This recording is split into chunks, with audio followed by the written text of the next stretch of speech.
رسول اللہ صلی اللہ علیہ وسلم نے فرمایا، ہم دنیا میں تو بعد میں آئے لیکن قیامت کے دن سب سے آگے ہوں گے۔ فرق صرف یہ ہے کہ یہود و نصارہ کو کتاب ہم سے پہلے دی گئی اور ہمیں بعد میں۔ تو یہ دن جمعہ وہ ہے جس کے بارے میں اہل کتاب نے اختلاف کیا۔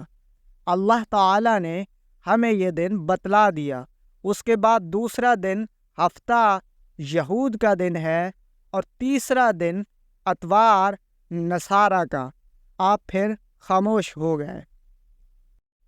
نبی کریم صلی اللہ علیہ وسلم نے فرمایا، جو شخص جمعہ کے دن غسل کرے اور خوب اچھی طرح سے پاکی حاصل کرے اور تیل استعمال کرے یا گھر میں جو خوشبو میسر ہو استعمال کرے، پھر نماز جمعہ کے لیے نکلے اور مسجد میں پہنچ کر دو آدمیوں کے درمیان نہ گھسے، پھر جتنی ہو سکے نفل نماز پڑھے اور جب امام خطبہ شروع کرے تو خاموش سنتا رہے، تو اس کے اس جمعہ سے لے کر دوسرے جمعہ تک سارے گناہ معاف کر دیے جاتے ہیں۔